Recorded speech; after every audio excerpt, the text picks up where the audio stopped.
Hello, my name is Ken Joelli. I'm the Natural Resources Extension Agent for St. Lucie County, and every month the University of Florida produces a TV show in conjunction with St. Lucie County schools. And we teach people in St. Lucie County about what University of Florida actually offers here. Our extension office has agents working in environmental horticulture, 4-H, I'm in natural resources, community resource development, and then we have horticulture faculty that are experts in their various fields.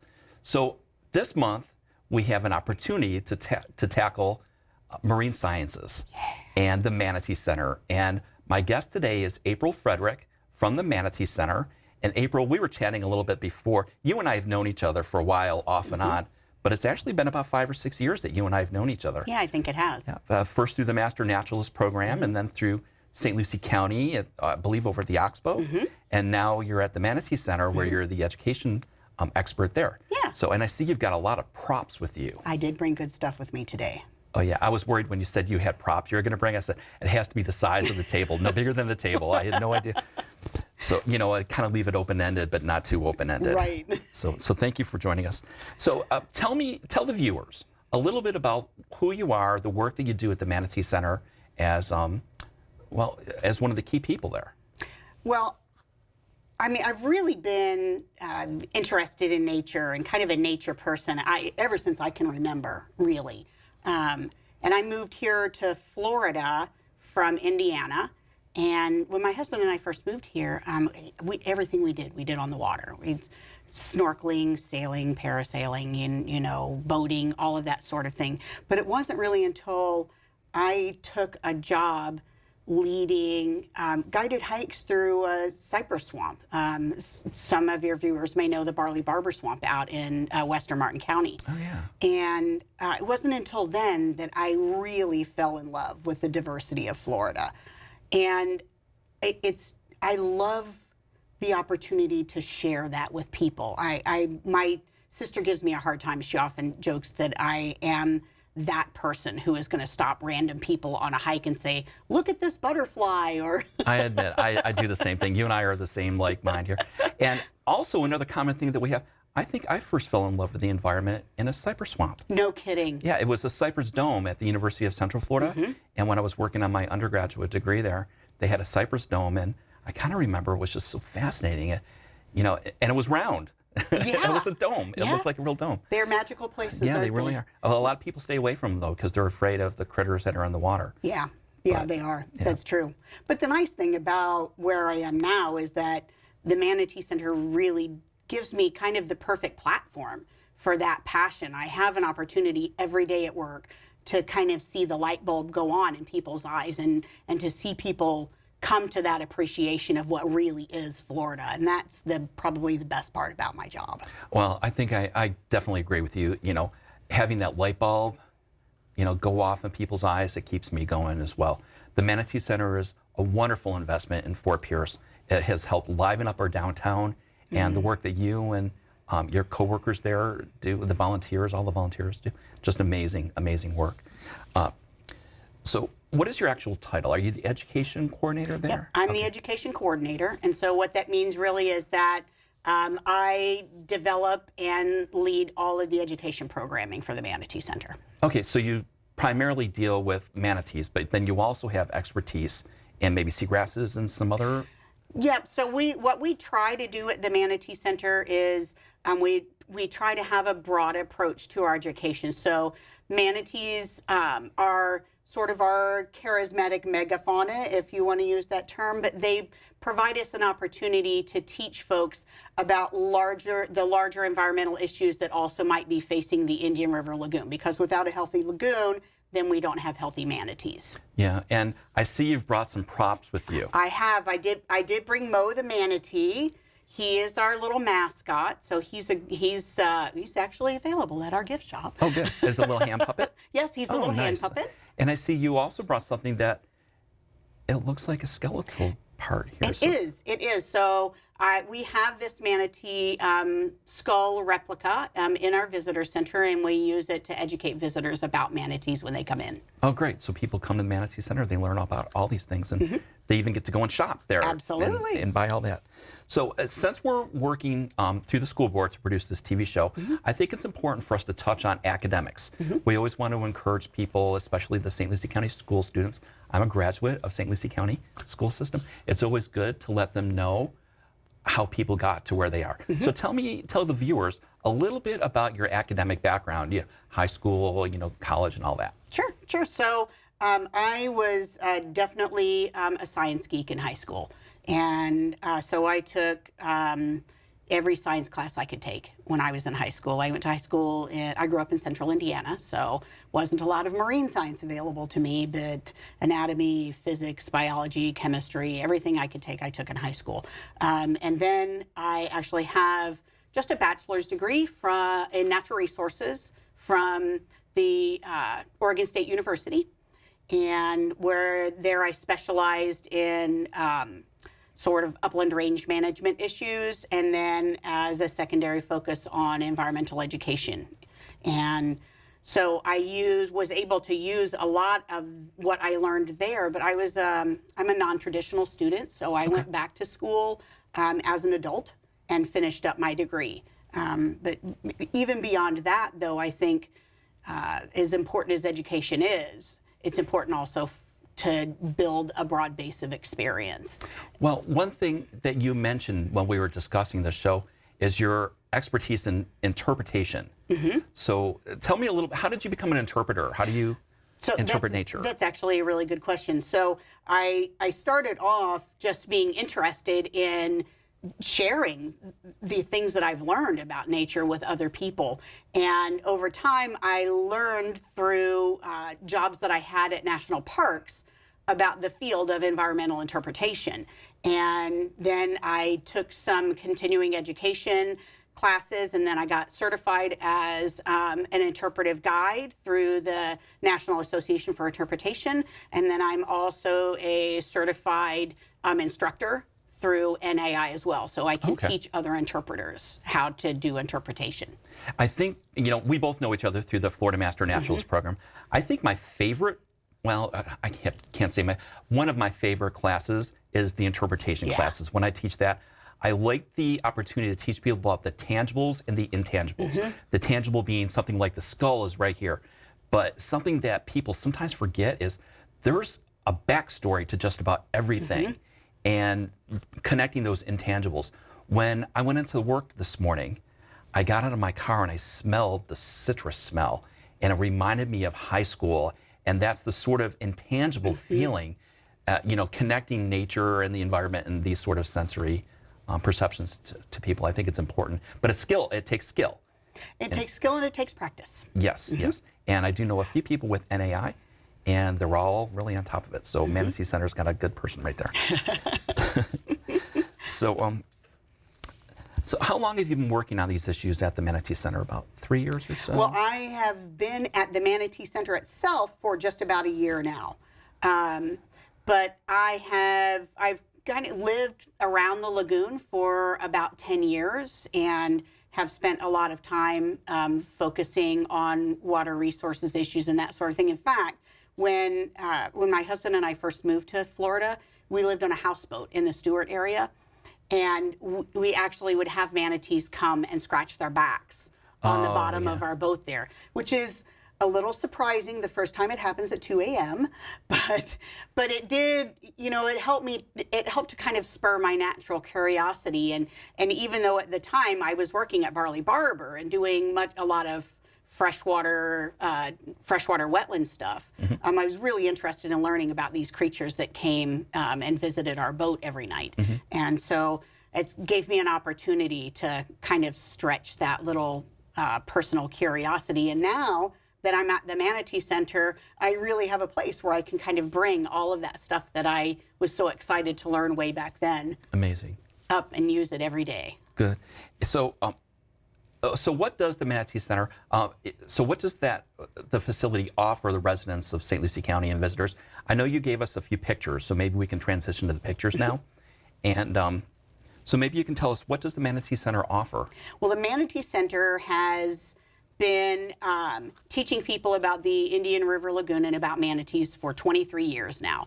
And we do that in a number of different ways. So I think one of the best things that we offer people is we are a low-cost, affordable museum. So we're an affordable venue for families in the Fort Pierce area. They can come to our facility and just visit us on a day-to-day basis and see fishes in our aquariums that are commonly found in the lagoon and the area. They can learn about manatees from our volunteers. They can visit our tide pool touch tank, and our volunteers will help introduce them in a hands-on way to some of the organisms that they might find in the lagoon or in the nearshore waters in the ocean. We also have a very, very robust volunteer program. We are a volunteer organization, so our volunteers are critical to us there. And our volunteers take care of things day to day in the education center. So it's a great opportunity for adults in the area who are looking for a way to give back to their community, and for even high school students who are looking for ways to earn those Bright Futures hours to come and volunteer at the Manatee Center. We also have, of course, our gift shop, where we have lots of really fantastic low-cost items, really unique and interesting items that are affordable for people to purchase as gifts for their friends. And those are the biggest things that we do. I mean, we really have opportunities for people to come and be hands-on and learn about the lagoon and manatees. Nice. So I think we have the pictures that are airing. I think they're showing.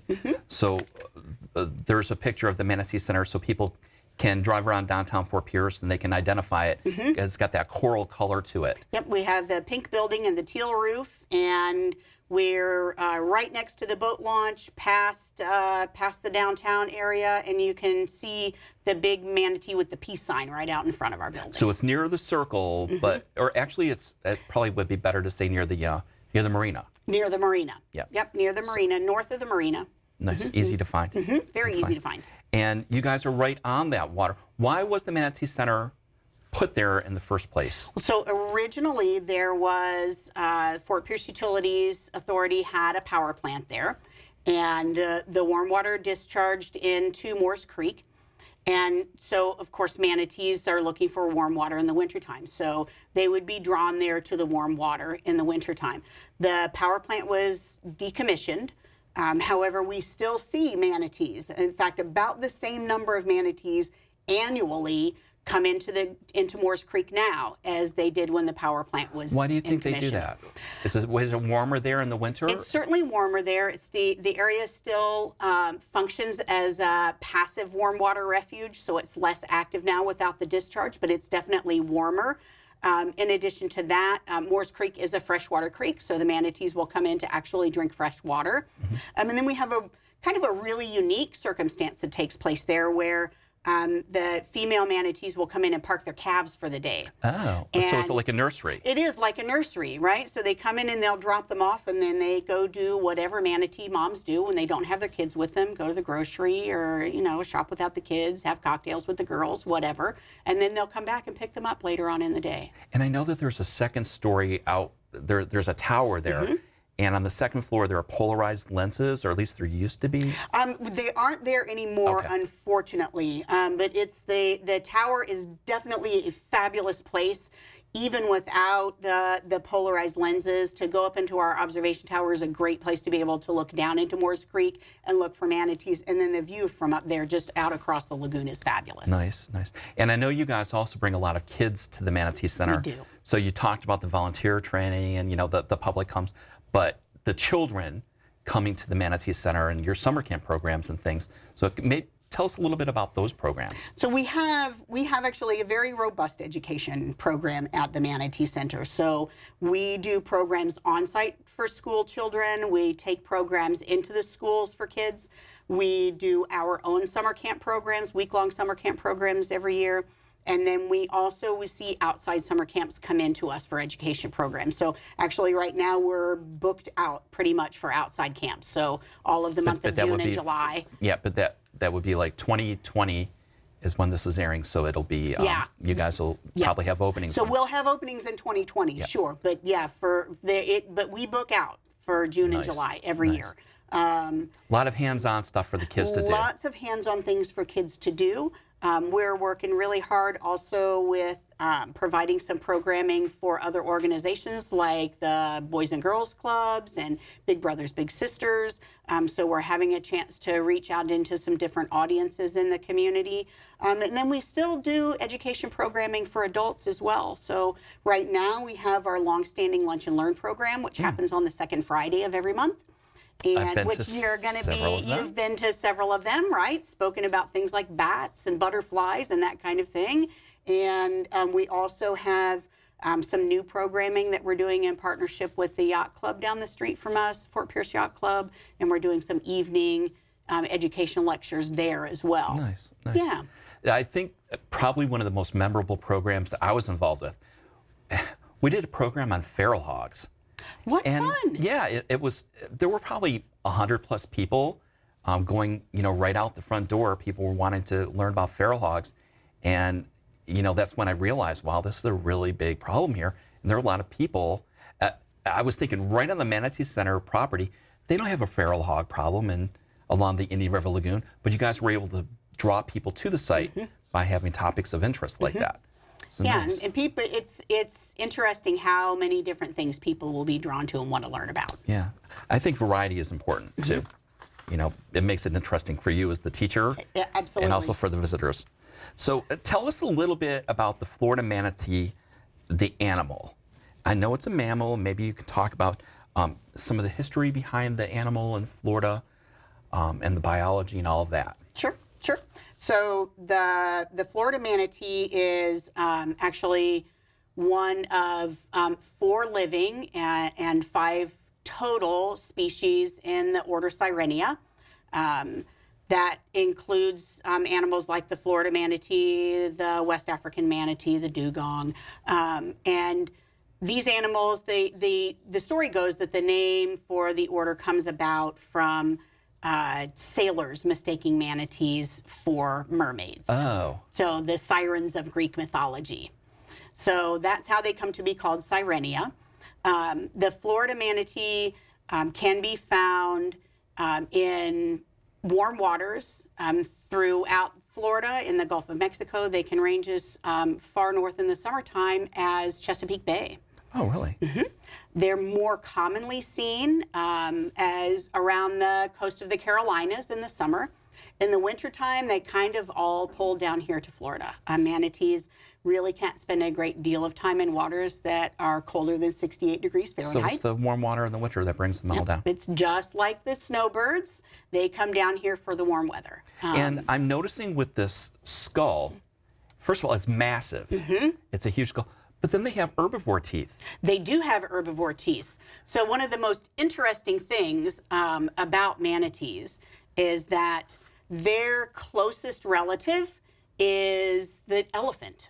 I can see that. You can see it from the skull, can't you? You can see it in the skull. And the teeth, I've seen elephant teeth. They're all ridges on the inside. Good for grinding vegetation. Very good for grinding vegetation. But the interesting thing is that grass is hard to chew. And for animals like cows, for example, the older they get, the flatter their teeth get, right? So, but manatees have a way of accounting for that. So they have a tooth style that's called marching molars. And what they do is in the back of the jaw, 2 new molars are always growing.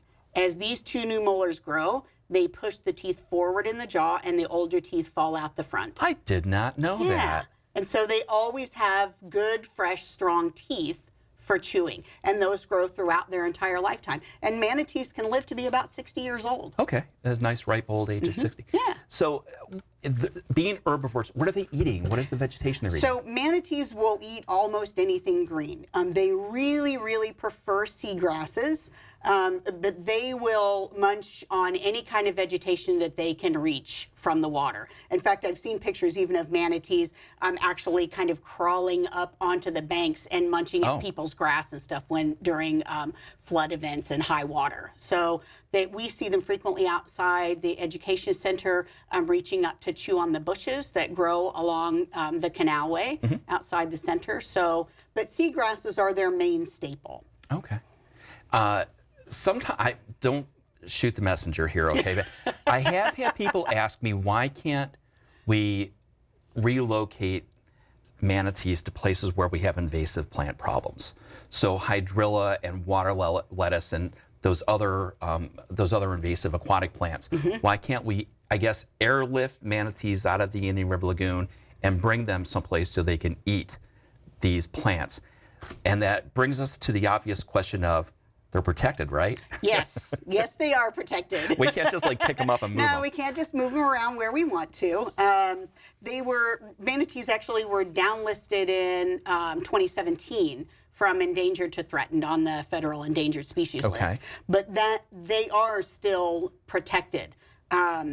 The downlisting does still afford them from endangered to threatened, still affords the habitat protections that are in place for endangered species. But one of the things that I think is an interesting thing for us to continue to think about, though, is that boat strikes, deaths by boat strike for manatees in 2018 were at a record high. And it's not really the boater's fault because they're the same color as the water. Sure, they're difficult to see.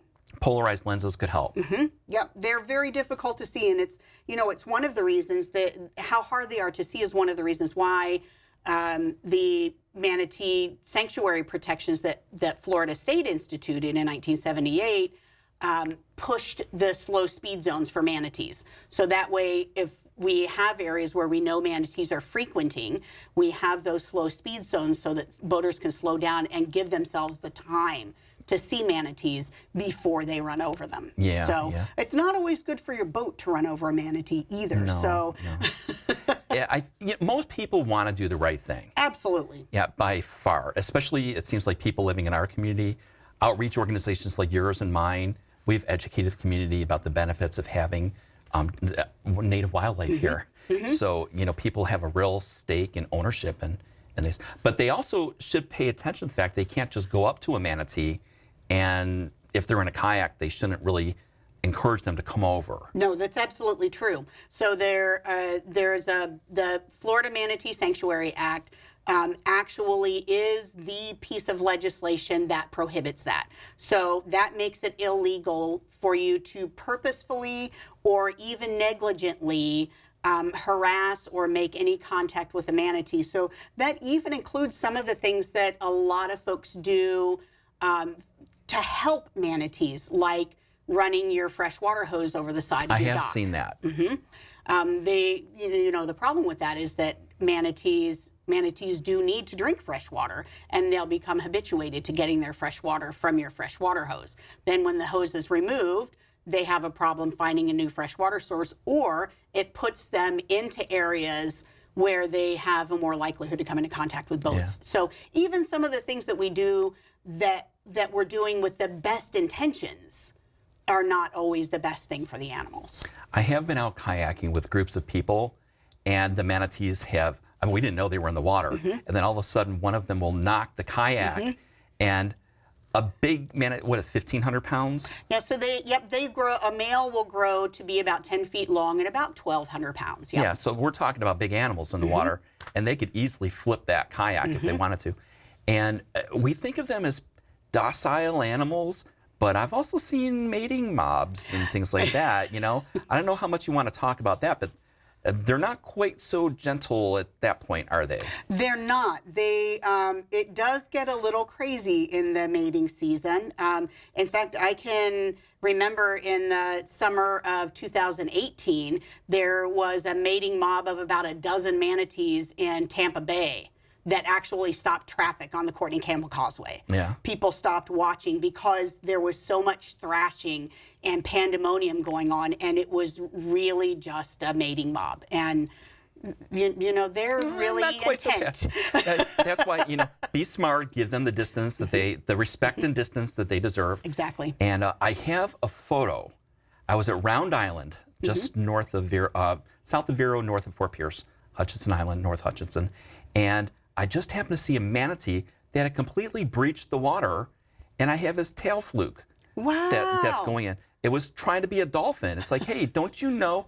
And I think what was going on, it might have been mating season, and that might have been a male that was trying to, do what males do from time to time in the natural world. So, yeah. Proven he was the strong guy. Oh, right? yeah. So what role does the Manatee Center play when it comes to protection of species? Well, so the Manatee Center's primary role when it comes to protection of species is definitely education. As we've already mentioned, everybody loves the manatee. They're really fascinating and in their own way, adorable creatures. And so our opportunity really is to talk to folks and talk to folks about how we can protect species like the manatees by providing them with a clean and safe and healthy lagoon in which to live. That's really our primary role. It's important. The Inni River Lagoon is critical to the community here, isn't it? It's absolutely. And you guys play a fundamental, strategically well-placed role in the education of the citizenry. We're working really hard to do that. It's important for us economically. It's important for all of the species in this area that depend upon that clean water refuge. So we're trying really hard to help people to make that connection. So we're going to have to wrap the show up. We've got a couple of minutes left. What does the future hold for you and the Manatee Center? Well, one of the interesting things that we've been doing at the Manatee Center, we started in the spring of 2018, is a brand new kind of evaluation and assessment process of everything that's going on in our facility. So we're looking at exhibits, we're looking at education programs, we're looking at how our volunteer docents interact with our public, and we're using that information over time to develop new exhibits, to develop new programming, to think of new ways to reach out to our visitors, to provide information that our visitors are looking for. And so I'm just really excited to see how those results are going to play out over time, and then to grow our programming based on those results and based on the needs of our audiences. Good. And that shows that you guys are responsible educators, because we know as teachers, it's, about the teaching, but also we have to make sure that we are good teachers. And, evaluation of ourselves and having people evaluate. Ask people, are we doing a good job? And they'll tell you. Absolutely. They'll tell you whether you're or not you are. So, April, thank you so much for joining us today. Thank you very much for having us, Ken. I've learned, I think the thing that was the eye-opener for me in this program was the replacement molars. Yeah, marching molars are the best. I had no idea that manatees, I knew sharks did that. They can break they have one their and rows of teeth, right? I didn't know manatees had something that was somewhat like that. So thank you so much for being here. You're welcome. Thank you very much. I appreciate the time. Great.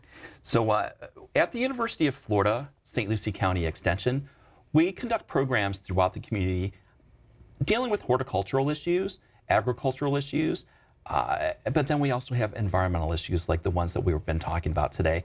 And the University of Florida partners with agencies such as the Manatee Observation and Education Center. They're strategically located in a very good location in downtown Fort Pierce. So come on down and visit them, see what their facilities and really enjoy the downtown Fort Pierce area. So April, thank you. Thank you very much. I appreciate the opportunity to be with you today. As do I.